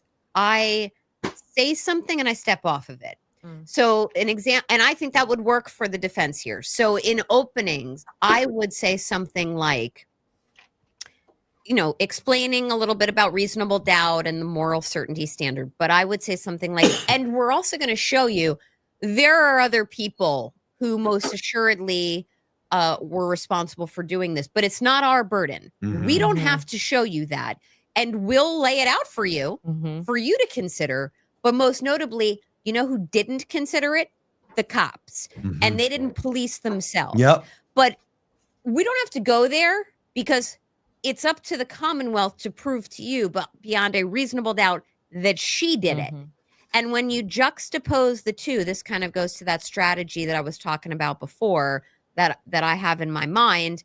Like when you juxtapose the Higgins, for example, versus the Karen Reeds, like there's many more reasons in my mind that Higgins is more culpable and should have been investigated and was not, then Karen is going to be proven beyond a reasonable doubt of her guilt. So you kind of say it, the third party culprit thing, and you step off of it and you recapitulate.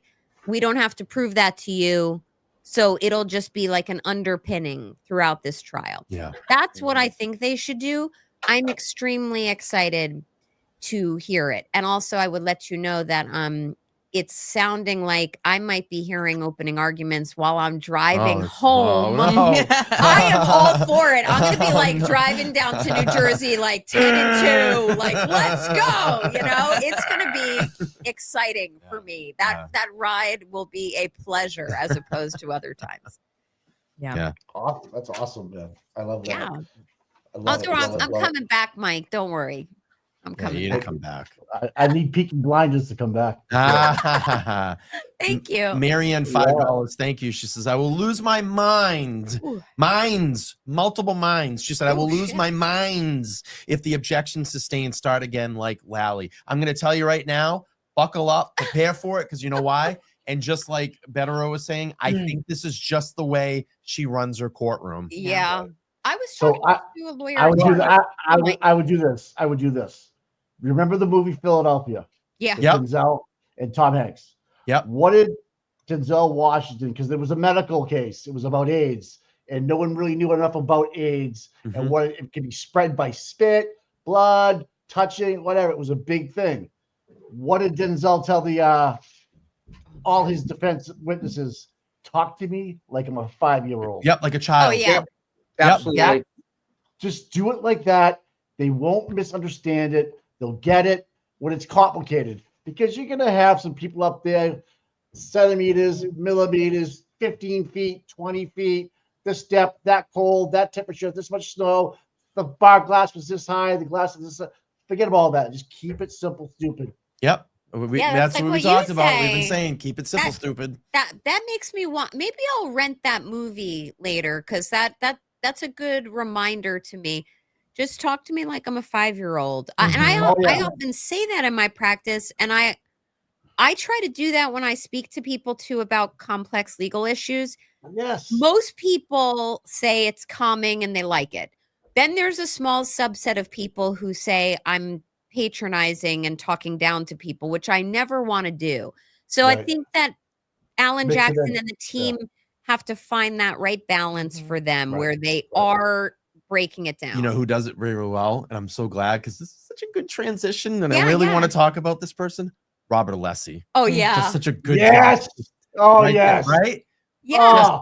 Law-driven, but very meticulous in what he says. Yeah. But very easy to follow. And relatable. I can't wait until he gets up there and has to battle back and forth with Brennan. It's going to be fucking great. It's going to be like AJ 2.0 on steroids. Yeah. And you know what's interesting about Alessi?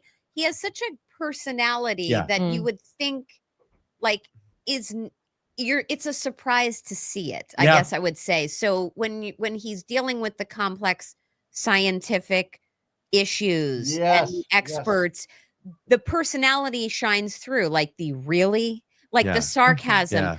And in addition to that, and people should try to be mindful of this, I would encourage you when you're watching him, whichever witnesses he questions, you're seeing him get a little complex, making complex arguments to Bev about Daubert issues and, you know, weather related issues, etc. All of the different things he's challenged to a judge based on case law, or whether he was defending the conduct of Alan Jackson as it related to the ACA. Come on, you're in Boston now. I'm trying. But as it relates to the ACA experts. So when he's questioning experts before a jury, I think he's going to be simpler. He will be more relatable. It won't be like arguing to a judge. He's very to the law. And that's what I love, because he'll go, you know, he'll have that whole like, but your honor, that's not what it says in the law. This is the law. You know, he always is very law driven, but very easy to follow. Like, sometimes like when they start talking about Daubert and all that, I'm like, oh, fucking and then he breaks it down and you're like, oh, okay, I get it. And I think you're going to need that this time around, because this is a very, listen, let's be honest. If I pluck you out from the outside and you've never heard anything from this story before or anything, and you're going to sit into a courtroom and listen to this, it is very complex. It is. It is complex. It's a lot to throw at a jury. And I don't know about you guys, but if you ever talk, like, I'm sure you talk to people you meet in your life about the case, or they'll say, hey, what's going on with that? And for me, when I do speak to people, I'm like, do you have an hour? Like, it's do you not have an 5 hour? minutes. How much time you have today? I got 2 minutes. They went to a bar. And then they ask these like very natural questions, like, so what ended up happening with that? I'm like, okay, now I got to go down this tangent and tell you about the Sullivan sisters. And so it is complex. It's a storyteller. So Yes. when you have Bob Alessi standing next to the jury with his tone and inflection and the way he talks to people, he will have that jury eating out of his hand like Alan Jackson did, just because of his voice, his tone, and the way he tells the story will captivate and bring people in my opinion. 100%. I got a question, and I don't know. I don't really see this too often during trials, and maybe it's just not protocol or allowed to be in courtrooms. But you know, like when you watch like courtroom dramas and the attorneys get close up to the jury, is that just for movie shit, or did that really happen? That can do that? Really happen. Do you have to have permission to do it? Yes. Yeah. And usually that's a rule or an expectation that you would set with the judge beforehand. Okay.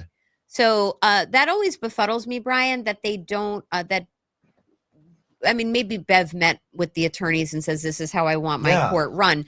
But one of the things that also annoys me about her is typically the one of many. Let me be very clear. There's a long list. If you have an hour, I'll tell you. But one of the things that annoys me about her is most judges will conference in chambers with the attorneys before the day. Yeah. So, you know, for the attorneys, we got to get there early to then conference with the judge and talk about expectations or how things are going to run. Or the judge may say, oh, a court reporter has to leave half an hour early today because she's got to get a tooth pulled. So she doesn't do that. Like the attorneys don't talk to her at all about things before the jury gets in and the judge gets on the bench.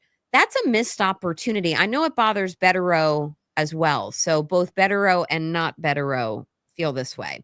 And also, I think that it would be nice to approach the jury, get up there, relate to them. Some of them might find it creepy. I wouldn't find it creepy if Alessi came up to me. I'd be like, tell me a bedtime story. I want to hear it. Like, I'm here for it. Yeah, pour me some warm milk and warm up some cookies. And I'll listen to your complex tale on what Dr.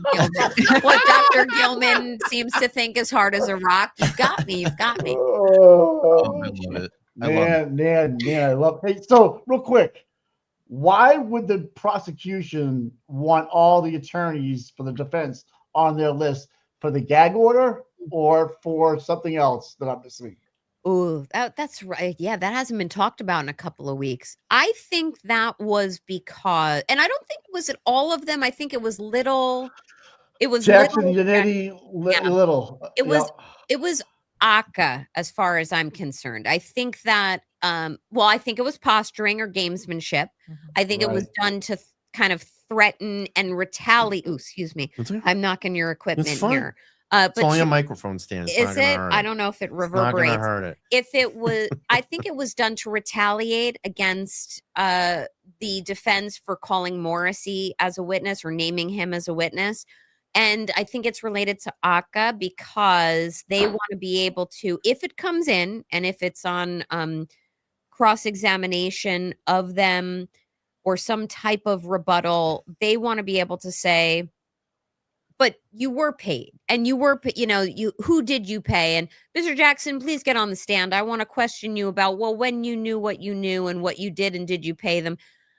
I don't think it's ever going to come to fruition, Mike. And I don't think it could because a lawyer cannot under any circumstance serve as a witness in a matter in which he's representing the defendant. And there's the most limited subset of an exception for that, which would not apply here.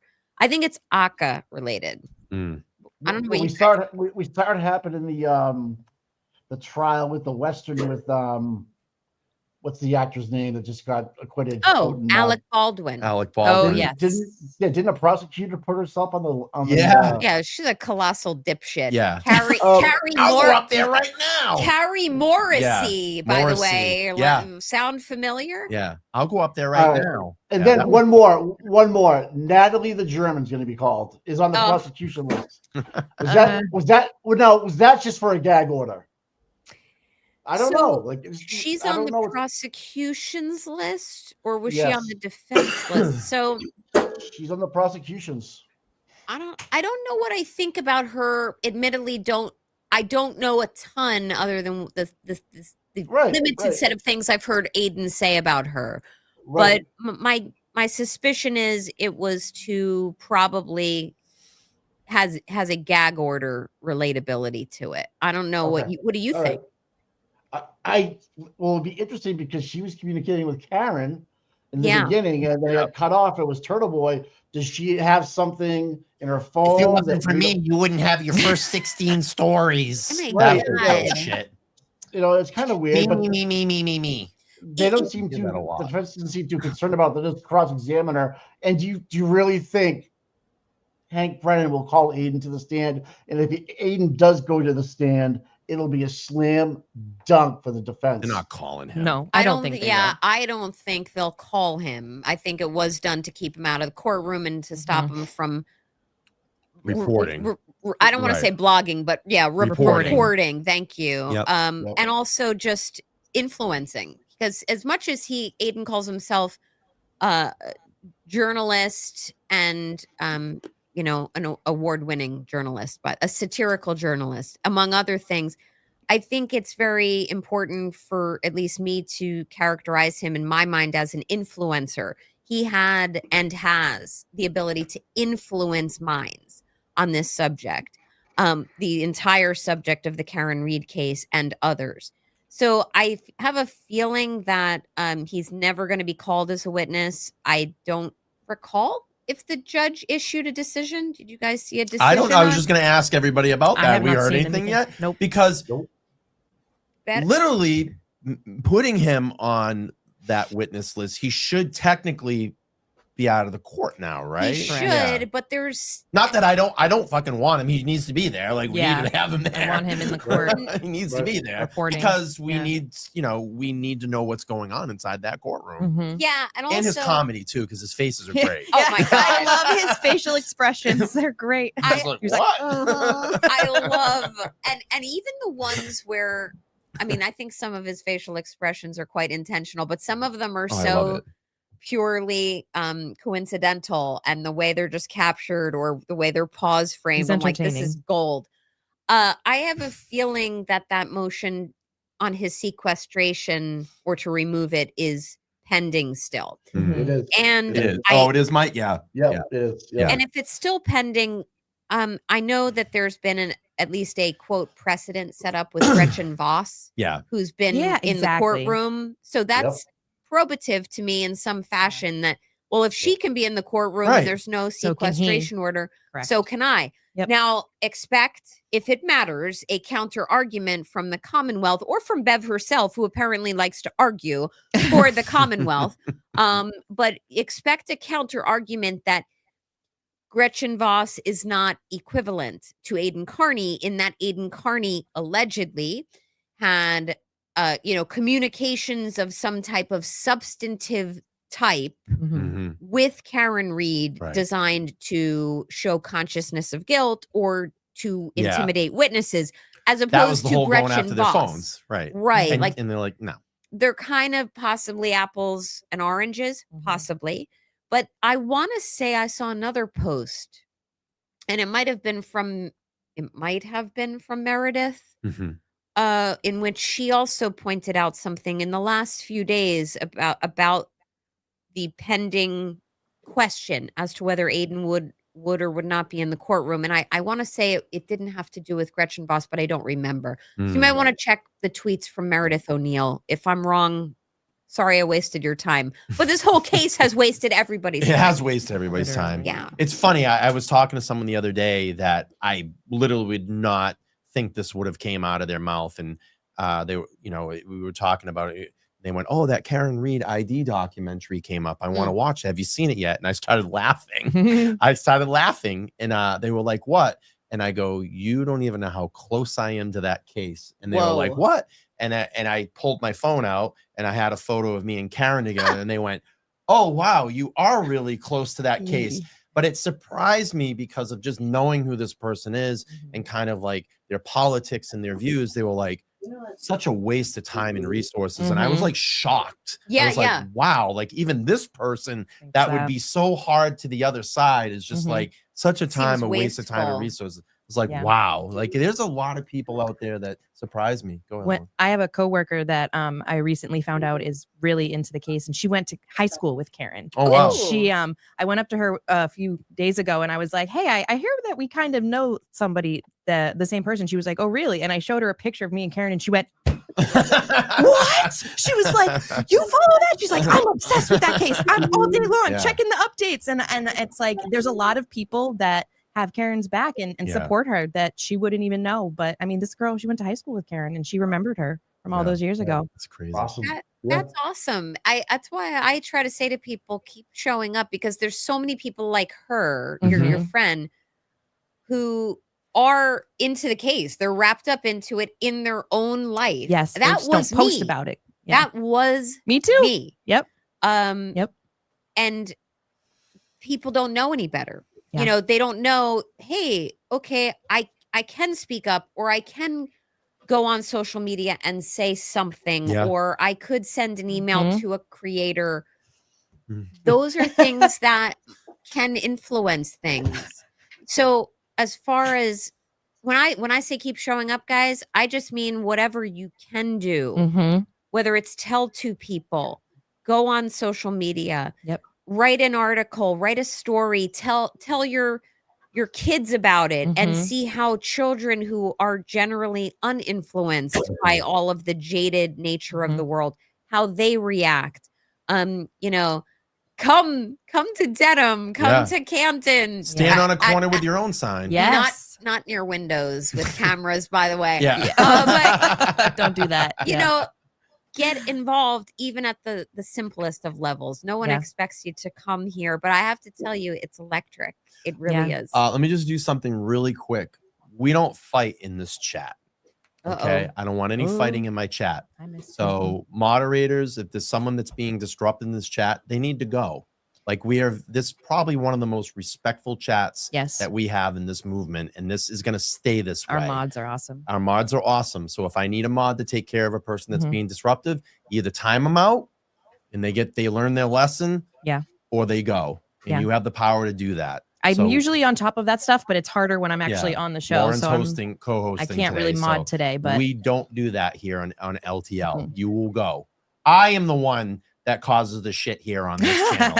I am the one that argues here on this channel. I am the one that calls out people, but it doesn't happen here. It doesn't happen here. All right. We're coming up close to 2 hours here. What I want to do is get up to a wrap up here and just get some final thoughts. I'm going to go to Boston Mike first, and then we'll go to Tommy. We'll go to Lauren, and then have Nan, her final thought. Mike, what do you think here? You think that Karen and her team are ready? Are they ready to shred the Commonwealth? Let us know, brother. Yeah, if you give this team 2 bites to the apple with the same information plus more in the last year or so, you cannot even think in your head, if you're the prosecution, you're going to walk away with a victory of any sort here. I don't think I think it's going to go not guilty across the board. I would love a complete acquittal. 12-0 on everything would make I don't want ever see another charge being brought against this person again, ever. And if Yannetti stands up and introduces a third-party culprit to the court before the trials start and he can prove it, I'm excited. I'm excited for that. I'm excited for that to happen. I think we wipe the floor with these pieces of shit this whole fucking next couple of months. I love it. My opinion. I love it. All Tommy, right. What do you think? Well, how do you beat what Mike says? But I don't see her getting convicted. I just cannot see it. I think a lot more is going to come out that didn't come out during the first trial. Yes, like just the stuff that you and I and Mike and even Nan, the stuff that we know that we can't tell anybody. Right. I hope they release that. If they do that in court, we then can talk about it. Until then, we just pray that Karen's allowed to bring in the evidence that proves that she didn't do it, and that I can't see them not letting her walk out of here. Sorry to waste your time. And I think that the jury's gonna be a day, if a day, not 5 days from now. And again, who's monitoring the jury? Is Fanning going to babysit the jury again? Do we know anyone? Is someone an ex-cop on the jury? That got hit by a vehicle? That's the head. No. Are they going to pull the balls out of that machine that they use? These are the alternates. I can't wait. Lauren, final thought. What do you think? I mean, I think that the defense has the opportunity to learn a lot from the first trial and from the jurors that came out and spoke. And I think that if they learn what they needed to learn from that they stand a really good chance, because if the jury has the appropriate view, if they're given the information that they need, there's no way that they could find Karen guilty if they're not having any type of influence or thinking things like Turtle Boy or the car insurance company hired ARCA. Like as long as they are fed the appropriate information and the defense is able to learn from the first time, I just don't see how Karen could be convicted. I don't. Go ahead, Nan. Final thought. Well, first off, it's been a pleasure being here in person. This place rocks. This will not be my first visit here. Good. And it came with pizza, guys. Yeah, we had a full spread up here. We had a full spread. I'm going to take some with next me. Next time we're going to get everybody in the studio come and sit down. Listen, next time we're all going to sit down in the studio. Come on, Tara. We'll have a party. This is why I fucking built this place. I want people to come hang out. It's so it's a good spot. It's a really good space. You did a good job with it. It's really nice. I love your neon sign. I think it looks great. That's my favorite. Got that for my birthday. That's great. It's my favorite color. So, cool, but anyway, parting thoughts. First of all, not only is it a pleasure being here and then meeting Lauren in person and just seeing what you have, and also you got my Sports Center on. So even though they're not here, I love Tommy and Mike so much in such a short time. And it's been such a pleasure just going through all of these issues with you this afternoon. But my parting thought is this is going to be, and I have it on very good notice, that this is going to be one hell of a different trial. I wish I could say more, but we've kind of talked about all of the issues, guys, in terms of what we think is going to happen and what witnesses will make all the difference and the strategy. But most importantly, for someone like me who's watching, or even you who's finding time in your work days or your everyday lives to watch, hopefully Seeking Justice and Brian's streams, but also the trial itself, work time into your day to stay up to date with it. Because if you blink, you're going to miss some magic. Yeah. Oh, yeah. Yeah. Keep showing up. I love it. I love it. All right, let me just do this really quick. I'm going to let Tom and Mike go here in a second, then we'll wrap up here in the studio. Decline, thank you so much for the $10. Says this has been an awesome show with all the guests. Thank you, Brian. And that's, what I want to do here is I've always been preaching community in this movement. Yes. Down from the people that stand outside in freezing cold and hot weather, out there in front of the courthouse. I have been there. I've stood side by side. Tommy's been there. Mike's been there. Lauren's been out there. And I've always preached community because I think that when you stay together and you stick together on a common issue, it all works and benefits for everybody. This whole thing, the I don't know, factions and separations, it's just stupid. Let's just stick together. When you can't do it alone. It takes a team to do this. Yes. And I've been preaching that since day one, jumping in this. I wanted to build this space here to create a sense of community for people to come in. I have empty chairs. I want people to come in here and sit down.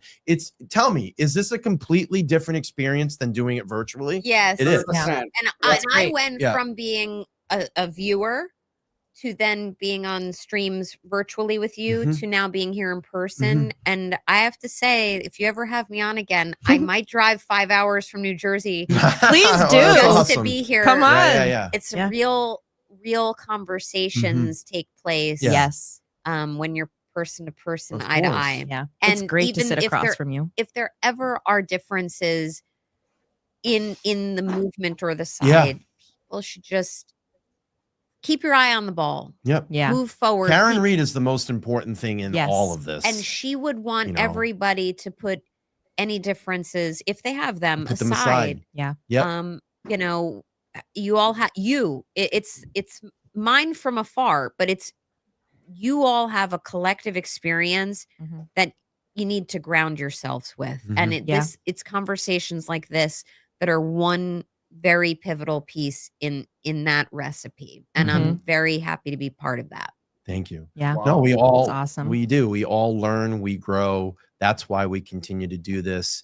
I was never here to outshine anybody. That's not my MO. I want everybody to be part of this LTL experience or just be part of the community because everybody's voice in this is very important. Yeah. The people that have been here since day one, the platformers and the people, and listen, they all know who they are, but we need to stay together and driven through all this because Karen's going to need that strength and her team's going to need that strength. And I have to make everyone aware of this. You are very close. I mean, the fact is this case, I think I've heard you say you were following the case, but then when you got involved in it a ways back, I did not appreciate how close you're very close to everything. To everything. It's amazing. It's not like you're in Western Massachusetts where people are like none the why. You are here. Yeah, we're here. Yeah. And I'm going to tell you this. Thank God for Aiden Carney. Oh, yeah. Thank God for him. Yeah. Because if it wasn't for him, this would be a completely different trial. It would. A completely different situation for Karen Reed. I agree. It's in my opinion, and I know you're wrapping it up, but the mixture of Karen and her resilience and her defiance and just her refusal to succumb to the pressures of the Commonwealth and the Brotherhood. And then Aiden with his outspokenness. The two of them, it's like catching lightning in a bottle. Yes. And I know I've heard Tommy say that before. The two of them at this time may very well be what is needed to make really community change for what's going on up here. I agree. I think this is going to change big things. I want to thank my virtual via satellite guests today. 'Cause we're going back to the 90s, you know. TomCPU and Boston Mike. If you haven't checked out their show, you need to. They are the morning show here in the Karen Reed movement. Check them out. It's Seeking Justice for TomCPU and Boston Mike. I think I might have got them reversed, but if I did, you can just look up Seeking Justice. You'll find them. Tommy's kind of that reporter on the street, which I love. Mike's kind of the guy up in the studio. They do such a great job, and I appreciate you guys being here today. Thank you, guys. All right, guys. My pleasure. Thank you so much. Bye bye, right, Dan. See you later. We'll do this again Bye. soon. You got it, brother. Bye bye, Dan. Bye, guys. I'm gonna let them out. And what do you think? I think that was a fabulous show. It was a good great one. to have somebody in here with us. It was great to meet Nan in person finally. We've chatted a little online, but it was nice to meet you in person and share a slice of pizza. Oh, it was going to be more than and I'm hitting slice. another one of those before I go. Before I leave, I'm hitting another Having one. carbs today. Yeah. Love it. All right, everybody. That's going to wrap up today's Sunday Super Show. Thank you all so much for being here. We got a long way to go, Lauren. We do. We do. We're We have really a just long getting way. started all over again. We have a long way to go. All right, everybody. We're going to head out here on the Sunday Super Show. Make sure to like, share, and subscribe. Comment after this video post because it makes a huge difference. Smash that like button. It's free to do that. And listen, I want to thank everybody for the monetary support today, the support in the chat as well. All my moderators here today handling down the chat. We had a lot of creators in the chat today, which was badass. Really? Yes, we did. And I want to just thank Barbara. Also, I just checked the Venmo. $10 on Venmo. I appreciate that. And that's going to be it. We're going to hit the outro, everybody. Everybody have a fine afternoon. I'll be back here. I know I have one scheduled show in Stone on Wednesday, 7 p.m.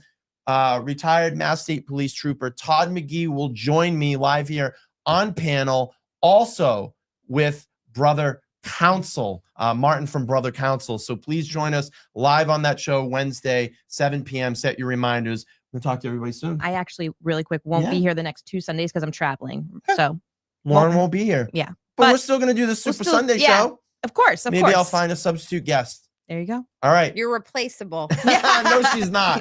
Bye, everybody. Have a good day.